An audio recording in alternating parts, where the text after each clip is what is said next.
Baiklah, Assalamualaikum warahmatullahi wabarakatuh. Saya Reka Amanda ingin menjawab beberapa pertanyaan, yaitu untuk midterm desain MK Desain Program Parenting. Nah, jadi untuk pertanyaan pertama, informasi apa aja sih yang kamu dapat di dalam video pertama tentang yang berhubungan dengan desain program parenting untuk anak usia dini? Nah, jadi di video pertama itu saya mendapat informasi tentang jadi keluarga Imron ini menyiapkan keluarganya bukan hanya menjalin rumah tangga biasa. Jadi Imron dan Hana kompak untuk membangun tarbiyah pendidikan di dalam rumahnya. Informasi yang kedua tentang jadi mendidik anak itu harus dimulai dari dalam kandungan, seperti yang dilakukan oleh keluarga Imron alaihissalam dengan Hana alaihissalam. Nah, jadi untuk menciptakan generasi terbaik harus dimulai dari sejak janin berada di dalam kandungan. Terus, sebagai orang tua tidak hanya mencukupkan harapan pada sebuah doa, namun harus menyiapkan atau sudah memikirkan tempat terbaik untuk pendidikan anak tersebut dan juga pembimbing terbaik. Nah, terus membangun cita-cita anak sejak dini, bahkan sebelum dia ada di dalam kandungan. Selanjutnya, memberi nama anak sesuai dengan harapan dan cita-cita yang telah dicita-citakan oleh orang tuanya. Misalnya, orang tuanya ingin anaknya jadi apa sih pas sudah gede. Nah, jadi orang tua harus memberi nama sesuai dengan apa yang diharapkan oleh orang tua tersebut. Selanjutnya, memberikan fasilitas terbaik yang sesuai dengan apa yang dicita-citakan anak. Misalnya, anak tersebut dia ingin menjadi dokter. Nah, jadi tempatkan dia di sekolah terbaik dan juga guru terbaik. Nah, selanjutnya untuk pertanyaan yang kedua, jadi informasi apa aja sih yang ada di dalam video kedua yang berkaitan dengan parenting anak usia dini? Nah, jadi di video kedua ini tentang penggunaan teknologi digital anak.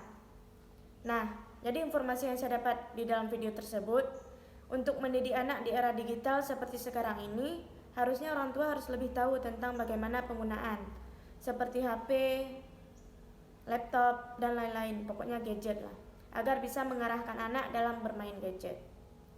Nah, yang pertama itu harus memastikan setiap aplikasi yang digunakan anak bermanfaat dan berisi konten positif. Misalnya kan di YouTube itu bisa kayak aplikasi YouTube. Kan di YouTube itu ada tentang YouTube anak dan juga YouTube umum. Jadi lebih baik kita kasihnya hanya tentang YouTube anak aja. Nah, orang tua juga harus menyesuaikan waktu untuk anak main gadget. Misalnya, jam segini dia harus ngapain, jam segitu dia harus ngapain. Misalnya jam 8 anak main dengan ini, dengan itu.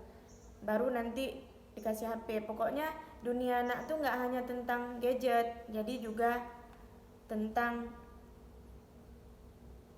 dunia luar.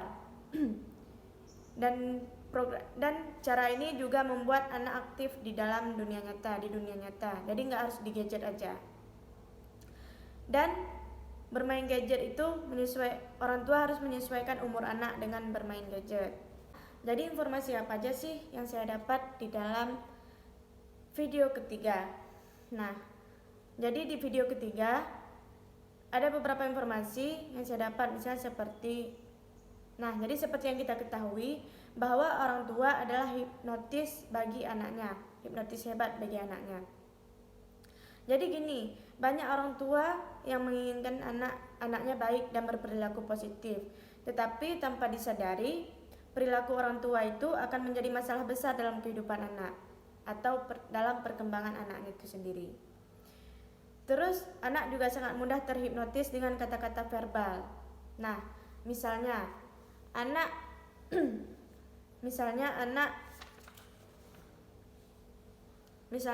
ini dia nggak bisa dalam pelajarannya. Terus orang tua bilang kayak gini, masa itu aja kamu nggak tahu sih, dasar anak bodoh. Nah, jadi yang terus teringat di dalam pikiran dia itu bodoh karena orang tuanya mengatakan dia dengan kata-kata bodoh.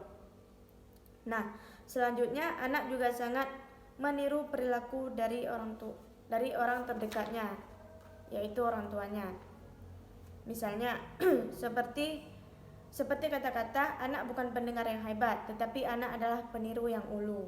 Nah, dari kata-kata itu jelas bahwa anak sangat cepat meniru apa yang dilakukan orang terdekatnya, yaitu orang tuanya. Baiklah, selanjutnya yang keempat. Jadi pertanyaannya, informasi apa aja sih yang didapat dari video keempat? Nah, jadi video keempat ini tentang sejarah bentuk rumah gadang yang bentuknya naik, turun, dan datar. Nah, ini bisa mengartikan apa sih di dalam dunia nyata? Jadi kalau naik itu anak diajarkan untuk menghormati orang yang lebih tua dari dia. Kalau turun, anak disuruh untuk menyayangi orang yang lebih kecil daripada dia atau lebih kecil gitu. Nah, kalau datar, anak disuruh untuk menyayangi sesamanya, misalnya kayak kawan yang seangkatan atau seumuran dengan dia.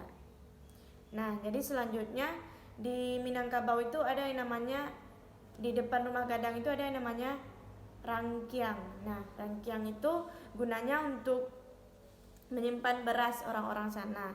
Jadi di situ nggak hanya untuk menyimpan, jadi untuk menabung. Misalnya untuk menaruh beras. Pokoknya di situ fungsinya untuk menaruh atau bukan hanya menaruh tapi untuk menabung. Jadi di situ nanti dari situ mengajarkan anak untuk menabung dan bersedekah. Gitu. Sekian dari saya.